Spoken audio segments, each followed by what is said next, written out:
Xeyir olsun. 30 Mart Master School'da magistr üzrə keçirilən sınaq imtahanının ingilis dili suallarının üzərindən keçəcəyik. İlk əvvəl dinləmə mətni ilə başlayırıq və dinləməyə bir dəfə qulaq asandan sonra sualların izahı veriləcək. Hi Zoe, have you booked a restaurant for next Saturday?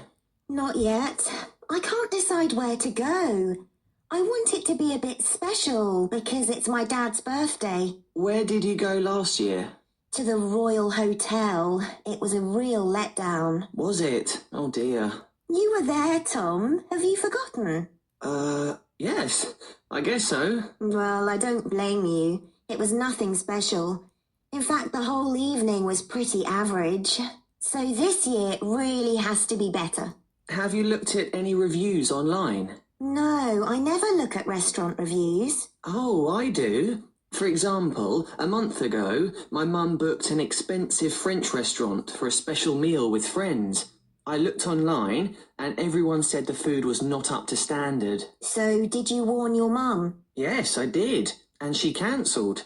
She ended up booking the Italian restaurant near the park after I'd read the reviews and told her she should book it. And was it okay? It was great, she said, much cheaper, and the food was out of this world. Well, why don't I book that restaurant for next Saturday? I'm not sure. Doesn't your dad have a gluten-free diet? Yes, he does. So I suppose an Italian restaurant isn't a great idea. No. Pizzas, pasta, they contain wheat. But a lot of restaurants have gluten-free options too. Why don't I call and find out? That's a good idea. It's definitely the best restaurant in town. Okay, I'll call now. Can you find the number? Sure, I'll look online. Okay. Dinləmədən müəyyən qeydlər çıxarıldı. Gəlin suallara baxaq. How was her dad's last birthday party? Deməli, atasının əvvəlki, keçən dəfəki ad günü partisi necə keçibdi, ziyafəti necə olub? The party was a big surprise and very exciting. Belə olmayıbdı, düzdür, yaxşı bir yerdə edilmişdi. Səhv eləmirəmsə Royal Hotel dedi. Sadəcə olaraq o qədər də bəyənilməmişdi, average idi. Let down or not special belə bir şey işlətdi. The meal was delicious and everyone enjoyed it. Yox. The birthday party was huge success with many guests. Yox, hətta oğlanın yadında belə deyil. The meal was disappointing and not special. Düz variant budur. The Royal Hotel meal was amazing and exceeded expectations. Yemək möhtəşəm idi və yəni gözləntiləri də aşmışdı, gözləntilərin ötəsi idi. Yox. İkiyə baxaq. Which of the following questions does the dialogue answer? Why did Zoe choose to book a restaurant for her dad's birthday? Nəyə görə deməli Zoe atasının ad gününə restoran seçir? Bu sualın cavabı yoxdur. Belə bir məlumat verilmir. Yəni rezervasiya eləməyi niyə istəyir? Atasının ad gününə səbəb göstərilmir. What date is her father's birthday? Nə vaxt atasının ad günü bilmirik. How did he get information about French restaurant? Aha, söhbət burada oğlandan gedir. O fransız restoranı haqqında necə məlumat alır? Orada vurğulamışdı ki, anası bundan əvvəlki ay dostları ilə bərabər fransız restoranını rezerv edir. Lakin online oxuduğu reviewlara əsasən düzgün seçim olmadığını qeyd edir. Yəni bu reviewlardan istifadə edir. Deməli, C variantının cavabı var. What kind of places does Zoe's dad prefer? Atası Zoe'nin hansı yerlərə daha çox üstünlük verir? Biz bunu bilmirik. What does the man remember about the last birthday? Oğlan əvvəlki ad günü haqqında nə xatırlayır? Bayaq da dedim ki, o xatırlamır, tam da yadında deyil. Hətta qız dedi ki, təəccüblü deyil, çünki o qədər də xüsusi keçməmişdi. Üçə baxırıq. It's clear from the dialogue that, dialoqdan məlumdur ki, Zoe has already booked a restaurant for her dad's birthday. Artıq rezerv eləyibdi. Rezerv etməyib, çünki ilk dəfə elə dedi ki, I can't decide. Mən, belə deyək, bir qənaətə gələ bilməmişəm. Ona görə A variantı getdi. Tom dislikes reading restaurants reviews online. Əksinə, Tom elə məsləhət görmüşdü qıza bunu. Tom is unhappy with the choice of the Italian restaurant. O oğlan, yəni Tom, İtalyan restoranının seçilməsi ilə narazı qalıbdı, narazıdır. Narazı deyil, əksinə anasına elə məsləhət görmüşdü. Anası fransız restoranını ləğv eləyib, rezervasiyasını ləğv eləyib, İtalyan restoranında oturmuşdu. Ondan sonra The Royal Hotel was Zoe's first choice for the next Saturday. Növbəti 6-cı gün üçün deyir Royal Hotel Zoe'nin ilk belə deyək seçimi idi. Bu əksində keçən ad gününə aid idi. Keçən ilki ad günüsünə aid idi. Ona görə yəni hal-hazırda bir qənaətə gələ bilməyib. Zoe is undecided about which restaurant to choose for her dad's birthday. Elə bayaq da dedik ki, o qərarsızdır. Həqiqətən də belədir. Tomdan məsləhət almağa çalışırdı. 4-cü suala baxaq. Choose the correct statement. Düzü seçməliyik. Zoe has already booked a restaurant for next Saturday. Artıq növbəti 6-cı günə bu rezervasiya edibdi. Yox, eləməyibdi. Belə bir şey yox idi.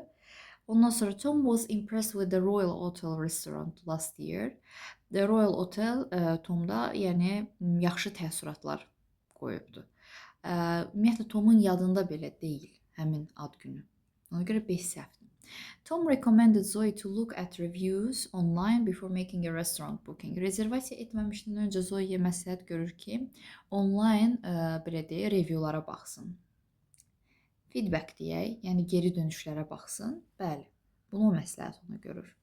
Zoe's dad doesn't follow a gluten-free diet, əksinə follow edir. Tom thinks the Italian restaurant near the park is the best in town. O fikirləşir ki, İtalyan restoranı qonşuluqda ən yaxşı restorandır. Yox, belə bir şey demir. Sonra it's clear from the dialogue that, dialoqdan məlumdur ki, he asks Zoe, elə bayaq da dedik, ilk dəfə İtalyan restoranını rezerv eləmək istəyəndə qız ona deyir ki, yaxşı seçim ola bilər, amma əminsənmi atan məncə sənin gluten free diyetindədir. Bunu elə bir xatırladır ona. Ona görə biz burada elə B variantını götürməliyik. Digər variantlar səhvdir. If she is planning to order pizza at the restaurant, ümumiyyətlə nə sifariş edəcəyi yox, ümumiyyətlə bilmir haranı danışacaq. If she will have pasta at the restaurant, yenə də hələ dəqiq deyil hansı restorana gedirlər. If she wants to try the French restaurant again, fransız restoranına yenidən getmək istəyirmi? Ümumiyyətlə fransız restoranında o qız olmayıbdı, anası olub oğlanın. If the Spain restaurant has gluten-free options, İspan restoranlarında gluten-free belə deyək seçimlər var ya yox? Yox, bu barədə ondan heç nə demir və ya soruşmur. Okey, bu belə listening hissəsindən bu qədər. İndi keçirik mətnlərə. Okey, davam edək. Birinci mətnin hissəli suallarından başlayırıq. Demək, 6.1-də belə deyir. Deməli, biz hissəli suallarda bilirik ki, true və ya false, fikrin düzgün və ya səhv olduğunu işarə eləməliyik. 6.1-də deyir ki, in 1970 to 1974, approximately 6 million people moved to cities. Bu hardasa yuxarıdaydı. Elə biz 1970-74-cü illər aralığı hissəsini hardasa 2-ci abzasda ya 3-də, baxaq, 3-cü abzasda görürük. 6.1. İndi diqqətlə həmin cümləni oxuyuruq. For example, from March 1970 to March 1974, almost 6 million people moved out of city. Bizə nə deyir? Moved to city. Deyirik ki, 6.1-də şəhərə köçüb, amma burada mətnin içində deyir ki, şəhərdən köçüb. Yəni, şəhərə belə çıxır ki, tərk eləyiblər. O zaman biz 6.1-i true yox deyə götürə bilmərik, false götürürük. Sonra 6.2 One of the reasons why people prefer to live in rural areas is probably the increase of colleges and universities in the areas outside the cities. Deyir ki, ümumiyyətlə birinci nəzərimizə çatdıraq ki, urban şəhər ərazisidir, rural şəhər kənarı əraziyə aiddir. Deyir, şəhər kənarı ərazidə insanların məskunlaşmasının bir səbəbi də yəqin ki, kollec və universitetlərin sayının həmin ərazidə artmağıdır. İndi nəyə diqqət edirik? Bizim burada aşağı sözlərimiz college and universitiesdir və biz axtaranda görürük ki, axırıncı abzasda var həmən hissə. Another reason why people choose live in rural areas is probably the growth of colleges and universities in areas outside the city. Elə cümlə demək olar ki, olduğu kimi qalıb. Bu düzgündür. Sonra 6.3-ə baxırıq. Some urban issues include crime, drugs, pollution and transportation.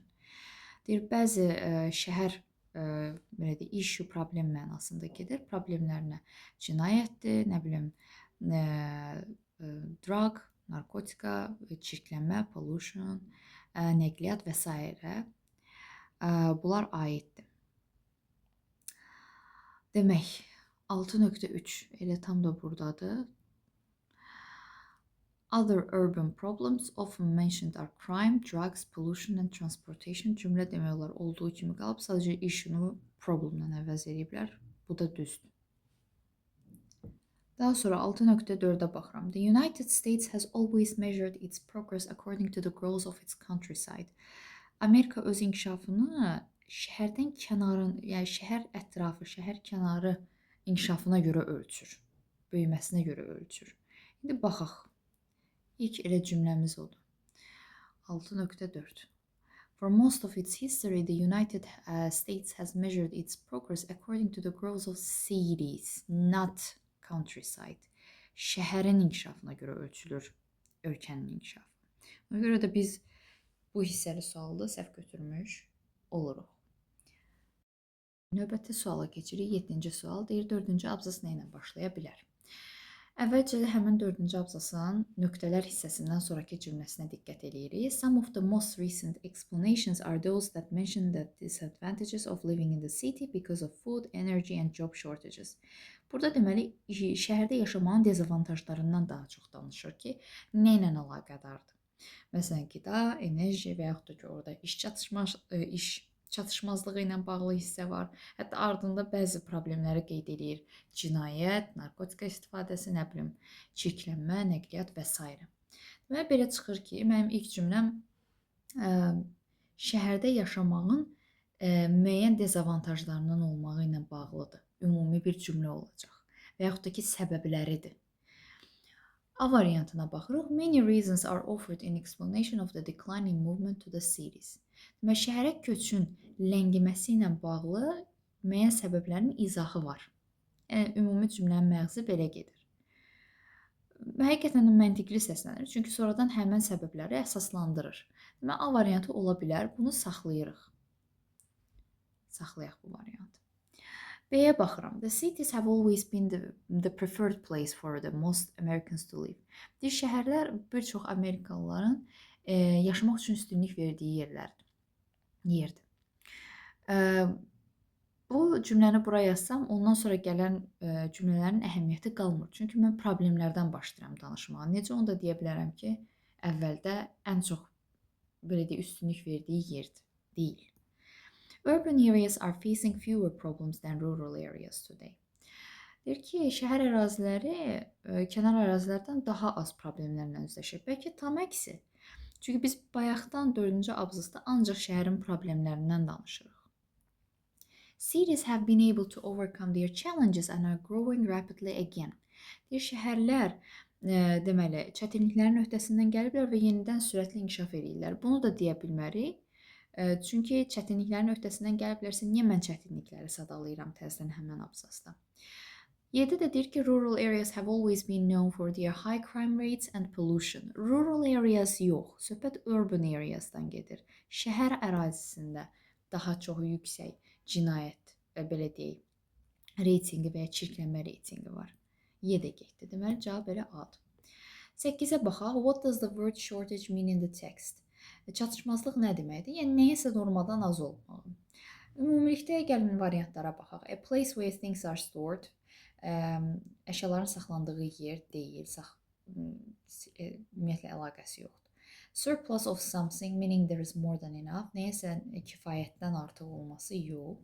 The process of distributing goods to different regions or countries.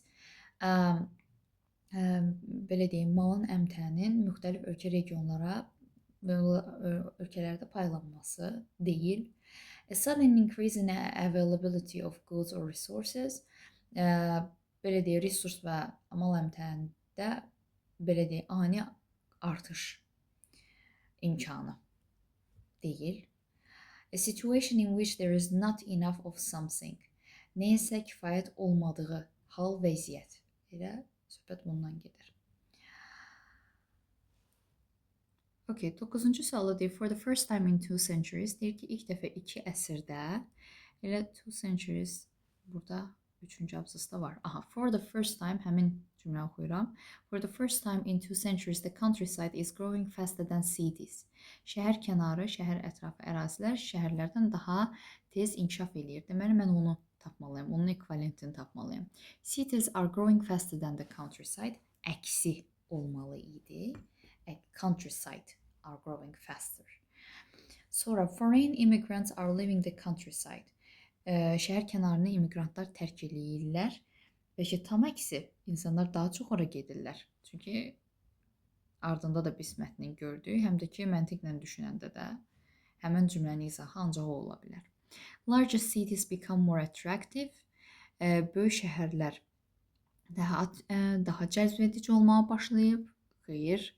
Small rural towns have suddenly become more attractive. Cities are expanding very fast. Çox sürətlə şəhərlər böyüyür, genişlənir. Tərsi.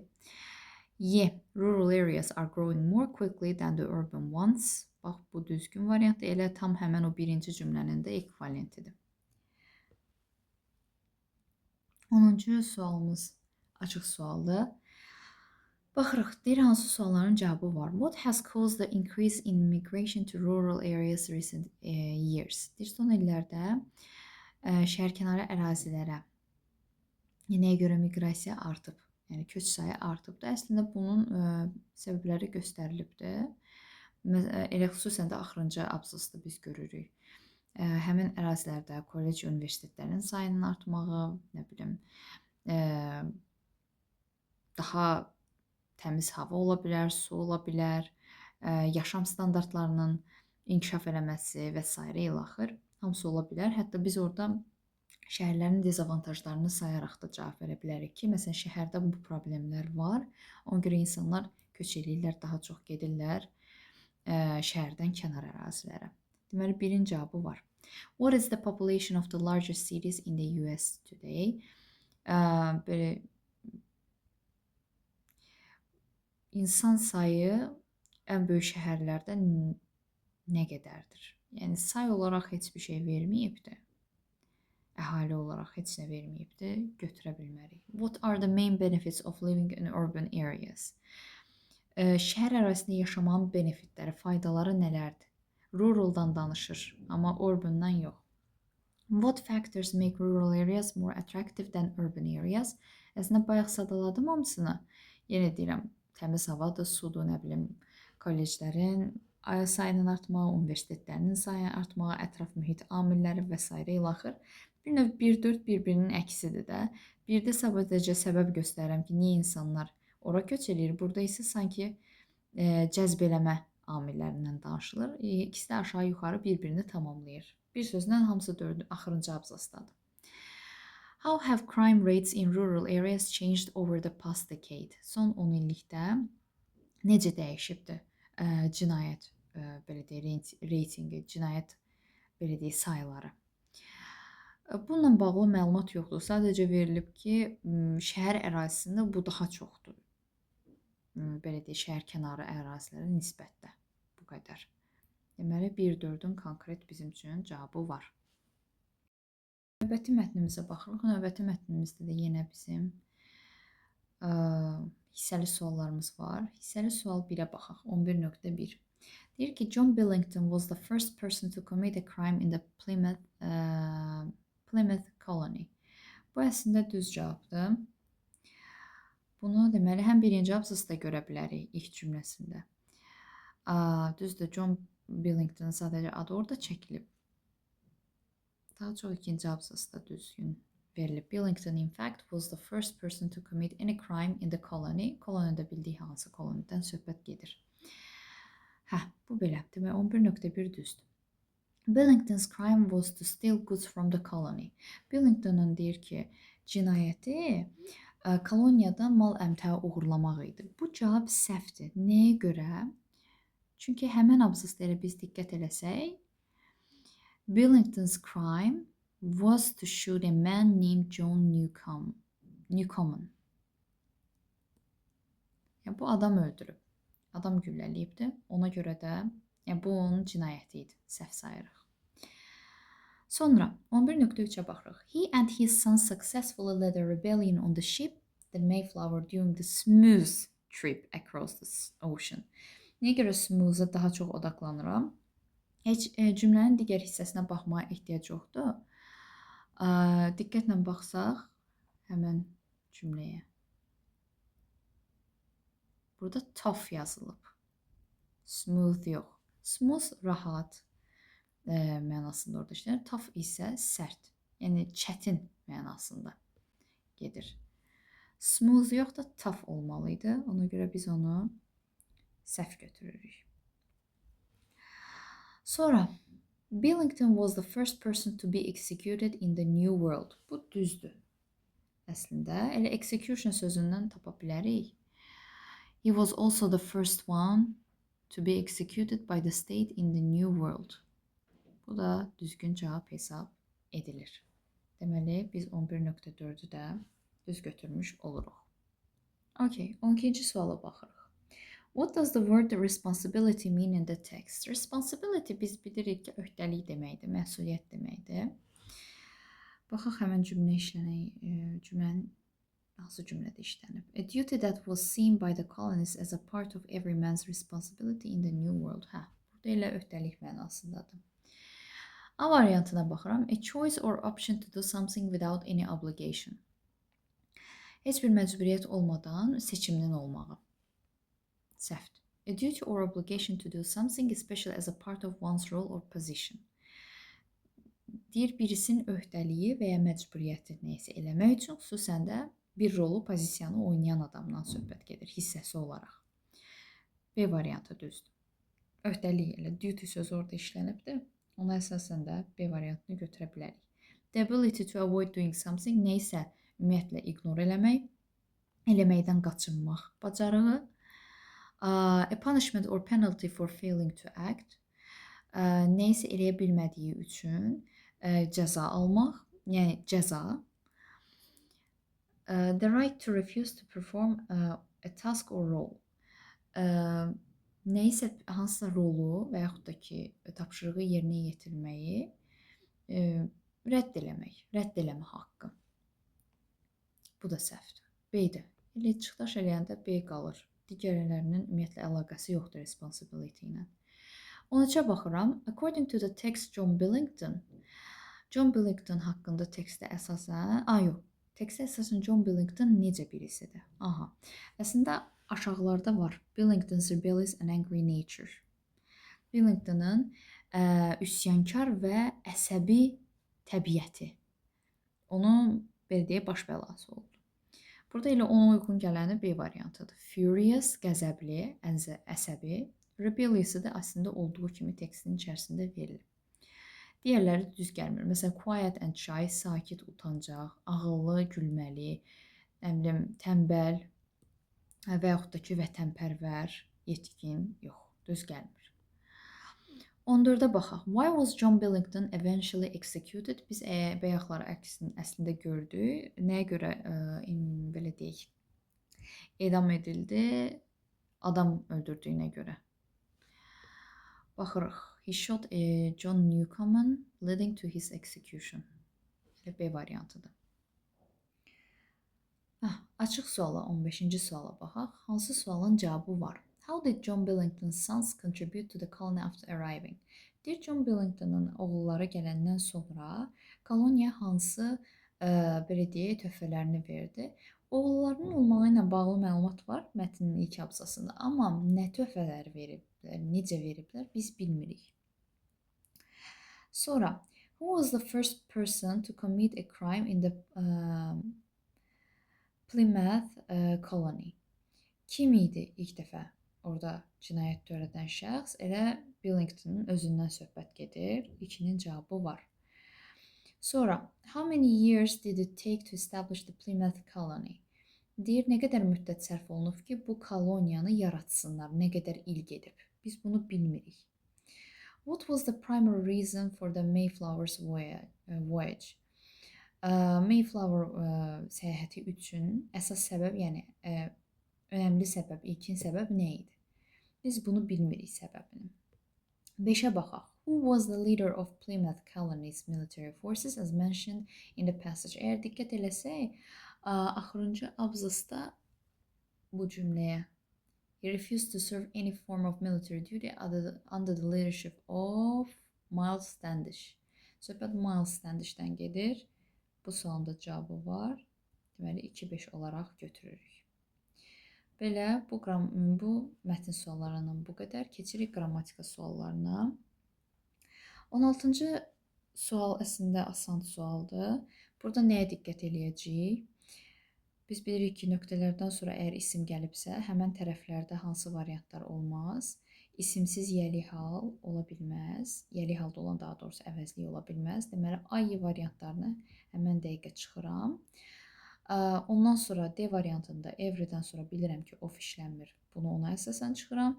C variantı da yaza bilmərəm. Çünki each of that X birincisi olmaz.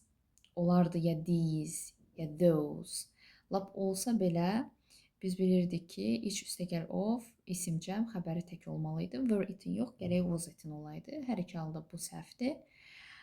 Yerdə qalır bizə B variantı. Some of those eggs were eaten by his dog called Lucy. 7-ci sualda biz hekayə qurmalıyıq. Hamısı 3-dən başlayır onsuz. Deməli, birinci 3-dən başlayır. Sadəcə 3-də biz diqqət eləyirik ki, sual verir, deməli sualın cavabı olmalıdır. Ya 4 olacaq, ya 1 olacaq cavab. 1-i yaza bilməliyik, çünki fəlsəfə ilə bağlı sual verir, üzgüçülük ilə bağlı cavab verir. Deməli, o düz gəlmir. İkinci yerdə gəlməlidir, deməli 4. Sonra fəlsəfəçi də onun əvəzinə cavab verir ki, mən sənə görə pisəm, ki, sən heç vaxt fəlsəfə haqqında bilməmsən. Ondan sonra da at the moment the boat ran on a rock, nə bilim daşa dəyir. Have you ever learned to swim? Heç üzmək bilirsənmi? İndi də qayıqçı ondan soruşur. O da deyir ki, yox, mən heç vaxt üzmə bilməmişəm. Son olaraq da elə 6 özü gəlir. Deyir, mən də sənə görə pisəm, çünki qayığımız batır. Elə A variantıdır. Sonra 18-də nəyə diqqət eləyirik? Məchul növdə olan cümlələri seçməliyik. Məchul növün biz formulasını bilirik ki, to be üstə gəl V3-dür. Zamandan asılı olaraq to be dəyişə bilər. Məsələn, birinci variant düzdür. Çünki baxın, keçmiş sadədə də was persuaded. Cümlədə başqa bir problem də yoxdur. Deməli, 1 düzdür. 2 səhvdir. Çünki biz bilirik ki, sual cümləsi əgər are there, is there, were there, was there ilə başlayarsa, o zaman o məchul növdə götürülməz. 3-cüyə baxırıq. 3-cü adi məlum növdə olan əslində cümlədir. İndiki bitmiş zamandadır. Məchul növdə olmasını istəsəydim, onun qərəyə içərisində been də olaydı. Has been changed. Changed, məsələn. 4-ə baxaq. The writer had been introduced. Bu düzgündür. Keçmiş bitmiş zamanı məchul növ formasıdır. Düz sayılır. 5-də why wasn't the car locked? Bu da düz sayılır. Çünki sual cümləsində biz bilirik ki, söz belə deyək, 1 və 2-ci elementlərin arasına girirdi. Yəni to be ilə, was-la B3-ün arasına girməliydi. Deməli, 1, 4, 5 olmalıdır cavab. Sonra 19-a baxaq. 19-da da deyir ki, 19 zaman uzlaşmasına aiddir. Zaman uzlaşmasında sinsli budaq cümləsində biz bilirdik ki, uzlaşma prinsipi pozulur. Sins olan tərəf demişdik keçmiş sadədə olacaq. Digər tərəf isə indiki bitmişdə olmalıydı. O olan variantda cəmi bir dənədir. Haven't watered since it rained. Sonra bir də axırıncı. Bu da asandır. Definitionları tapmalıydıq. Attach bilirik ki, əlavə eləməkdir. To join one thing to another bir dəsəydir. Broadcast yayımlamaqdır. Send out programs on TV or radio. Confirm də təsdiqləməkdir. To state something is true. Say 7. 20-də də A. Bu qədər. Ümid edirəm ki, izah aydın oldu.